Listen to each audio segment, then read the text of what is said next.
Bismillah ar-Rahman ar-Rahim, in the name of God, the Compassionate, the Merciful. Thanks for coming today. My name is Ibrahim Hooper. I'm National Communications Director for the Council on American-Islamic Relations. Obviously, we're here today to respond to the inflammatory and bigoted statement by Donald Trump that Islam hates us. And we have representatives of the American Muslim community, both at the national level and in the Washington, D.C. area here. First of all, we'll hear from CAIR National Executive Director Nihad Awad. That's Nihad Awad. Thank you, Ibrahim. Good afternoon, and thank you for coming. I wish we did not have to come today to comment on yet another statement by Donald Trump. The clear point that I would like to make today is we're fighting extremists in the Arab and Muslim world. Those extremists are really the outlaws. They are the exception. They're not endorsed or celebrated or accepted by the majority or even sizable portion of the Muslim world and the Arab world. And here we have the extremists are elites. One of them, or those who continue to aspire and make statements that are bigoted, like Donald Trump, are elites, and they may assume the highest office of the land. That's the danger to me as an American citizen of this nation.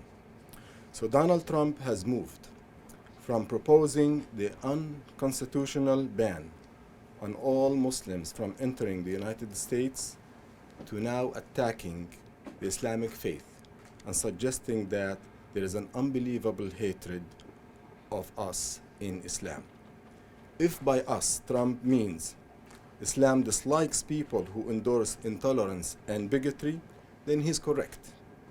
If by us Trump means Islam dislikes people who build walls and divide society, then he's correct. If by us Trump means Islam dislikes those who do not love their neighbors, then he's correct. Both Islamic and American values fully reject bias and racism. In the Quran, God teaches us, O mankind, we have created you from a single male and female, and we made you into nations and tribes. The most honorable of you in the sight of God is the most righteous. The Quran 49:13. Mr. Trump is talking about Islam, and that's how Islam views mankind. Mr. Trump has built his campaign as a vehicle of injustice and intolerance. In doing so, he has attacked the disabled, Mexicans, Muslims, African Americans, Asians, and women. While he needs to apologize to all of those and many other groups for his divisive campaigning, this latest act of bias includes a few specific groups who deserve an apology. Trump should apologize to all of the American Muslims who have served honorably our nation's armed forces. He should visit Arlington Cemetery and pay respect to the fallen soldiers, among them American Muslims who have paid the highest price. Trump should apologize to all of the American Muslims who have honorably served in our nation's law enforcement and first responders, including the family of Muhammad Salman Hamdani, who gave his life as first responder at the World Trade Center on 9/11/2001. Trump should apologize to the 10% of American physicians who are Muslim. Every day they save lives and bring new life into this world. Trump should apologize to all of the Muslim world leaders who have stood by America in our fight against violent extremism. Trump should apologize to all of the Muslims worldwide whose faith inspires them to fight ISIS, Al-Qaeda, and their ideological allies. Mr. Trump is apparently unaware that America's greatest strength is the fact that we are a melting pot. Millions of Americans are Muslims, as well as Hindus, Jews, Catholics, Buddhists, and more. The us he speaks of is a remarkable pluralistic society. In communities across the country, we look past the differences in how we choose to pray and emphasize our common values.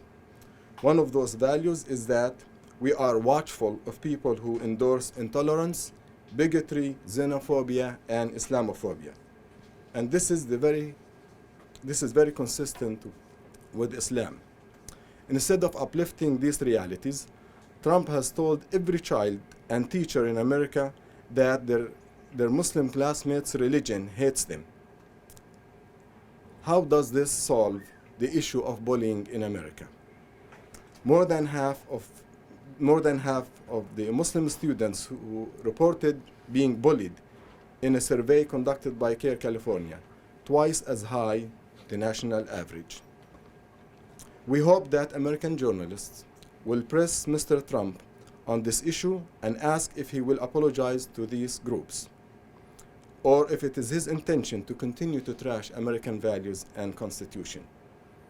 We also invite Mr. Trump to meet with the leaders, Muslim leaders gathered here today, so that he can know who we are as faith community leaders and how our faith inspires us to do good deeds. He will learn that we are citizens and we contribute to our nation. Our faith inspires us to work with people of other faith traditions or no specific belief, to work for an America that is more just for everyone. My message to American Muslims: if you are concerned, don't get discouraged. Register to vote and make your voice heard. You can make a difference. My message to our fellow Americans is that we have faith in you. America is already great. Let's make it greater together. Thank you.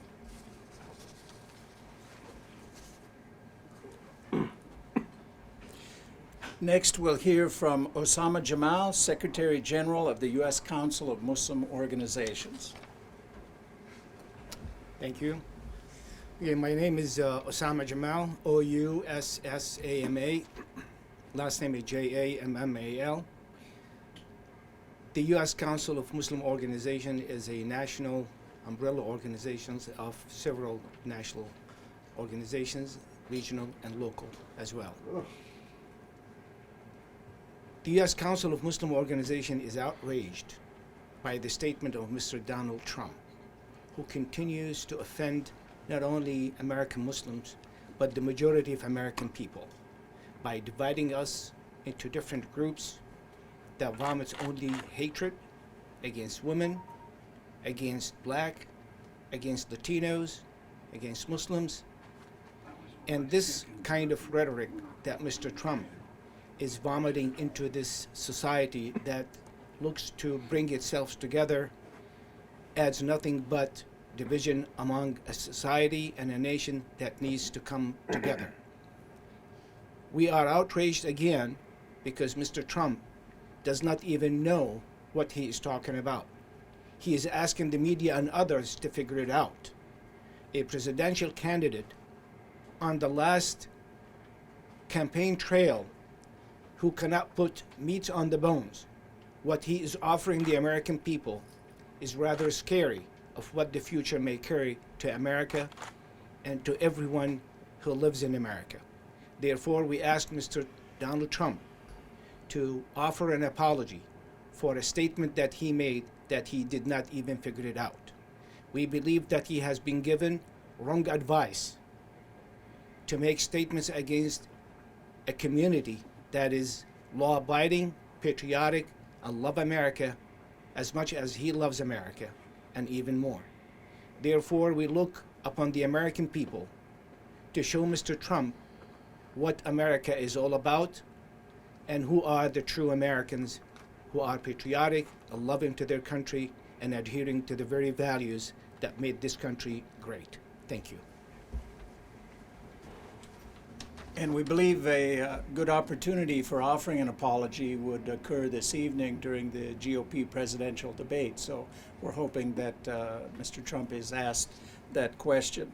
Next, we'll hear from Rabia Ahmed, Media and Communications Director for the Muslim Public Affairs Council. Thank you. My name is spelled Rabiahahmed. I'm the Media Communications Director for MPAC. To start, I would like to say that while we would welcome Donald Trump to bear some responsibility for his divisive and hateful rhetoric that he's been spewing for the past 6 months, not only to Muslims but women and minorities, we are not naive to the fact that he does so intentionally and strategically in order to score political points among his base. We fully understand that Donald Trump is just a manifestation of what has been brewing in our country for years now. Those on the extreme right have been selling the idea that Muslims, immigrants, and other minorities are to blame for all of America's perceived ills. And we hear this on the airwaves, we hear this on the network shows, we see it on the internet, we see it even among political and religious circles. So is it really a surprise to see an extremist person like Donald Trump as a front runner for the Republican Party? So on behalf of the Muslim Public Affairs Council, our message is not to Donald Trump. It's to moderate Americans. Like you, we are tired of all the extremist rhetoric and this narrative that Islam is at war with the West or vice versa. On one hand, you see individuals committing acts of violence in the name of Islam overseas, and on the other, you have political extremists like Donald Trump saying that Islam hates the West. Both are extremists, both are two sides of the same coin, and both seek to divide us. This polarized black and white version worldview is easy to sell, as it shows in the last few months, but it doesn't reflect reality. The reality is that, like you, American Muslims are deeply concerned about the direction our country is facing. We are concerned about the safety and future of our children and the world in which we live. We are concerned about social justice issues and making sure everyone is treated fairly. But we are also tired of being talked at and spoken for. We are tired of being misrepresented. We are tired of having to defend ourselves against the extremist rhetoric of both extremes. And we are tired of hearing about this pending clash of civilizations. We are tired of having our beautiful faith tarnished and used to promote the sick, nefarious agenda of both extremes. Our country seems to be witnessing a polarization that it has not seen in recent history. In a few short months, we'll be asked to go to the polls and pick a leader who will represent our vision for America moving forward. However, regardless of who is elected, the unfortunate reality is that the impact of Donald Trump's rhetoric will remain. And our faith in what we have learned these past few months is that there are many unresolved issues relating to race, religion, and diversity that still need to be addressed in America. Our faith teaches us that everything happens for a reason. We can only hope that all of this was meant to bring light to these issues that are not resolved, and that we are guilty for sweeping under the table and assuming that we had under control. May we use this opportunity to cut through the noise and get to know each other in real, meaningful ways, to reach across the aisle and stand true to the values of our beautiful country and reclaim what it means to be an American. Thank you. Next, we'll hear from Yolanda Rondon, staff attorney with the American Arab Anti-Discrimination Committee.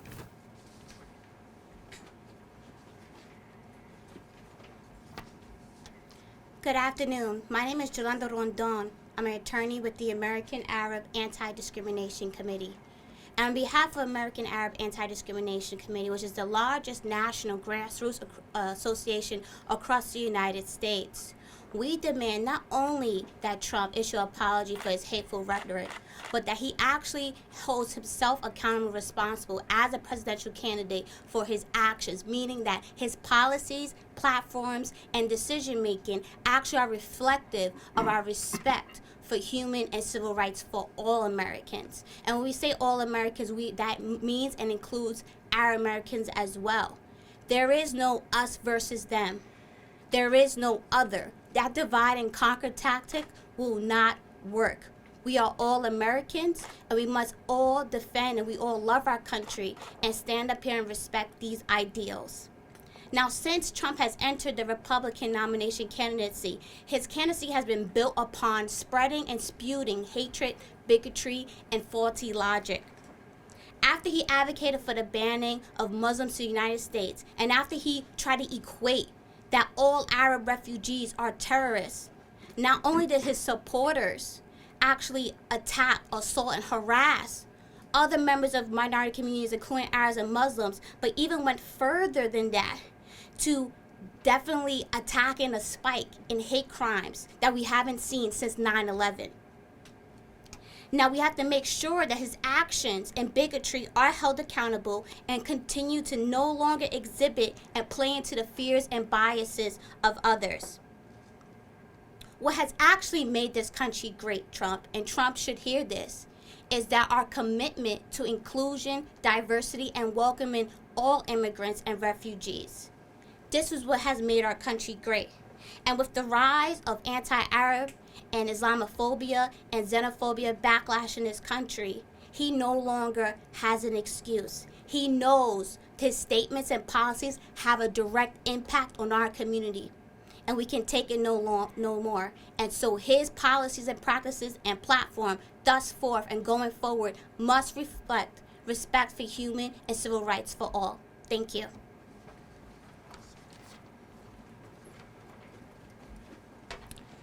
Next, we'll hear from Kristen Shremsky, Director of Media and Communications for American Muslims for Palestine.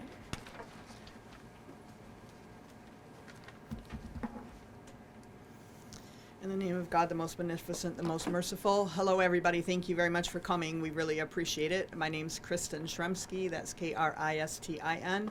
Shremsky, Szremski. I'm going to make my comments directly to Donald Trump. Initially, Mr. Trump, in your show that you had on TV when you fired people, you fired them for one reason.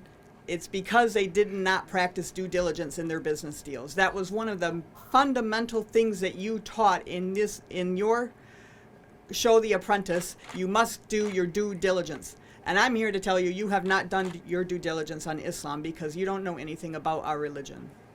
Within the Quran, it tells us that we must love the country that we are in. It tells us that you obey God, you obey the messenger, and you obey those who have authority over you. That can be taken to mean as your structures of government. Our Prophet Muhammad, peace be upon him, he left Mecca and he emigrated to a town called Medina. It's not like today where I moved from Chicago to DC, it wasn't an issue. That was quite a journey. And there are famous sayings in which he tells people, you love the land you left and you love your adoptive land. This is Islam.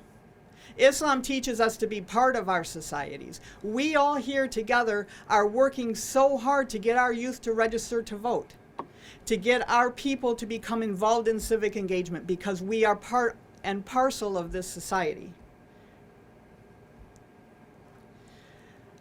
I was born and raised in Michigan. I'm of German heritage. I was a Lutheran, and then I became Catholic. I chose this religion. And that is a fundamental right I have as an American. One of my ancestors signed the Declaration of Independence. His name is Oliver Wolcott. He's second from the bottom. All of these things together, though, does not make me any more of an American than all the people standing behind me here. We are all Americans. And I am demanding an apology from Trump, not because I feel that I need to justify myself. I don't need to stand here and tell you that I love my country. I do love my country. I would lay my life down for my country. But I don't have to tell anybody that, because I am an American. And this is really, really important. I am demanding an apology because, A, when Donald Trump, when you spew your rhetoric that is based on nothing, you are doing something for votes. You are thinking this is going to get you to the presidency. You think the end justifies the means. But what you are doing, you are harming my community. You are putting our lives at risk. The increase in Islamophobic attacks of girls being spit on and people being attacked is increasing exponentially because you are stoking this fear and people feel empowered then to behave that way. This is not acceptable. You also need to apologize to the American public, because what you are doing is un-American. You are dividing this country. And if you are to get elected to the presidency, what kind of America are you going to be left with when you have stoked and fomented this type of hatred and divisiveness? This is not America. We are standing here. We want to reclaim our space in America. We are at the table. We are a very vibrant part of the fabric of this society. We are not going to take this anymore, and we want to take America back.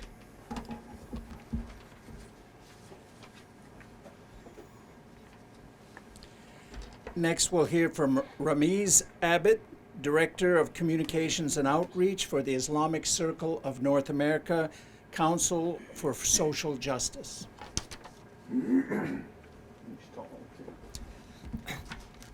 Good afternoon. My name is Ramiz Abid. First name Rameez, last name Abid. We too would like to join our fellow Muslim groups here in asking Trump to apologize for his ignorant remarks. Such statements have negative and sometimes violent consequences for millions of innocent Muslim Americans or even non-Muslims who are perceived to be Muslims. Such bigoted remarks only further divide us and have the opposite effect of making America great again. No nation can ever prosper by picking on minorities. It is completely hypocritical to criticize ISIS for picking on minority Christians and then turning around and doing the exact same thing here in the US. US politicians should lead by example and not model themselves by following the erring ways of others in order to win favor with extreme right-wing groups and xenophobes. So no good can come from this. So we are very sincerely hopeful that Donald Trump will realize his mistake and apologize tonight. Thank you very much.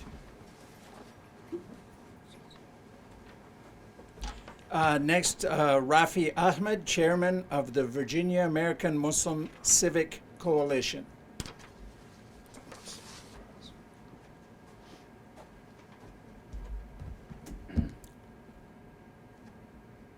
Hi, my name is Rafi Ahmed, R-A-F-I, last name A-H-M-E-D. Republican presidential candidate Donald Trump has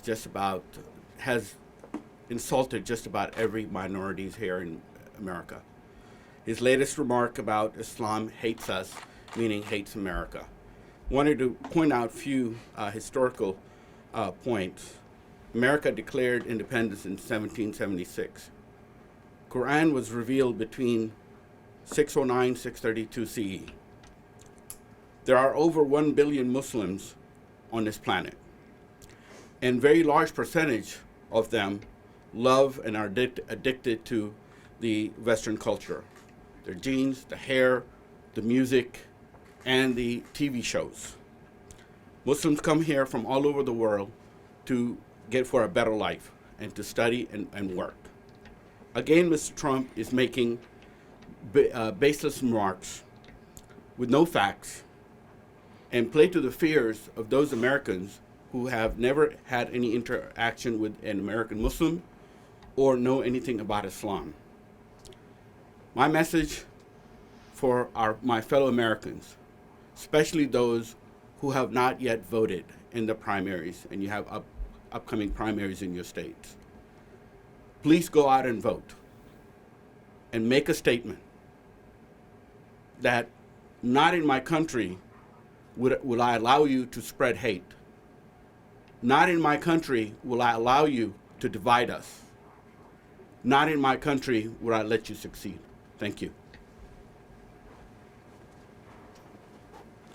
And finally, we'll hear from Colin Christopher, Deputy Director of Government Affairs for Dar al-Hijra Islamic Center of Northern Virginia.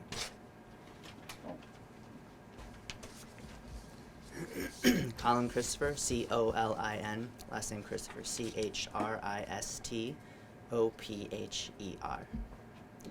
On behalf of Dar al-Hijra Islamic Center, I'd like to offer a few reflections on the state of where we are today.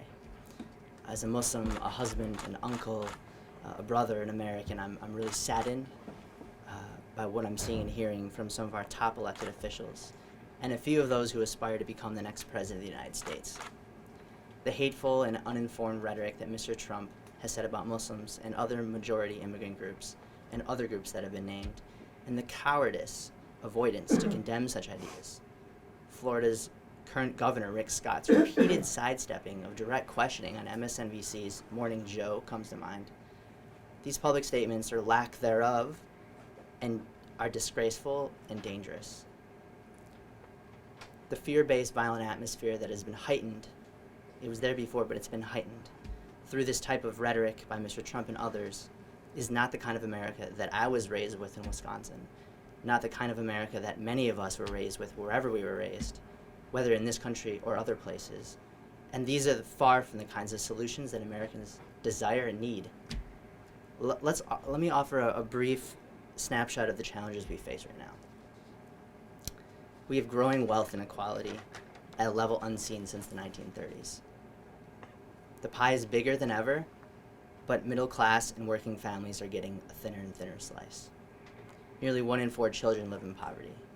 Nearly the same number live just above the poverty line. People are unstable, they're scared, they're angry, and justifiably so. Of the wealthiest 30 countries in the world, it is the least likely that someone living in this country is able to climb out of being born into a family in the bottom fifth, above that, and out of poverty. The American dream is exactly that. It's a dream for most. It's not a reality.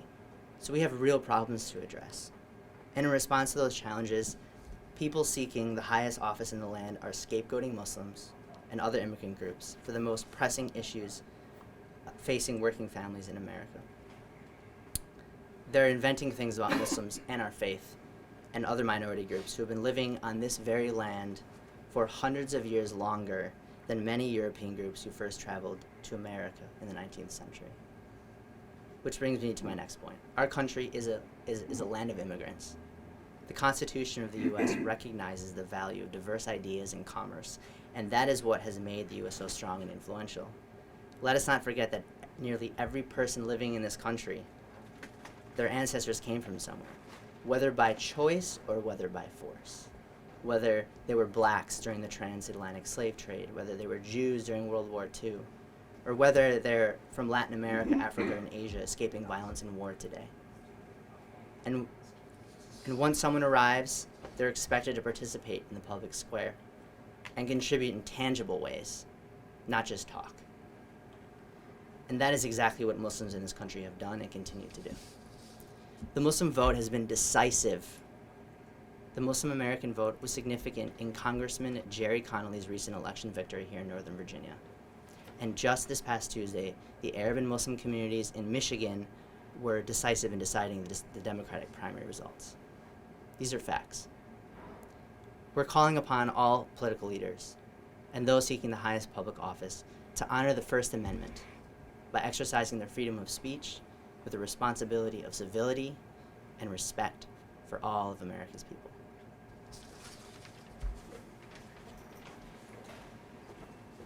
We have one person who just arrived, Imam Talib Sharif, President Imam of the nation's mosque, Masjid Muhammad, who happens to also be a retired Chief Master Sergeant of the United States Air Force after 30 years of service. Yeah, good evening. We certainly want to thank CAIR and all of my brothers and sisters here with all of these organizations, American-based. As he mentioned, I'm the president and imam of what's called the Nation's Mosque, and it's called the Nation's Mosque, meaning America's mosque, because it's the oldest mosque in the nation's capital, 80 years old, and it's built from the ground up by American citizens who just happen to be descendants of enslaved Africans and enslaved Muslims in America. So its history is connected to America's life, and it was produced along the path to see humanity free here in America. Free of bigotry, racism, discrimination, all of these things that we're seeing right now. So it certainly bothers us. My wife and I, we raised 6 children. 5 of them are in the military. 2 Marines, 2 Air Force, 1 Army.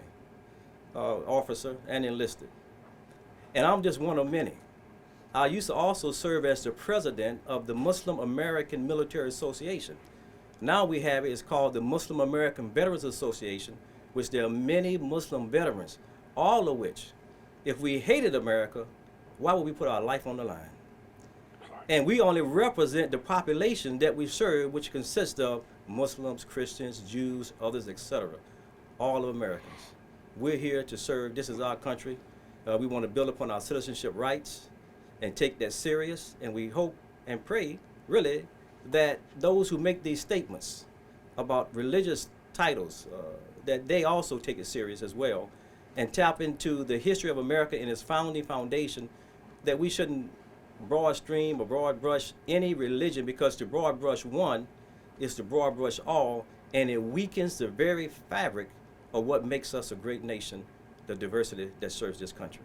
Thank you.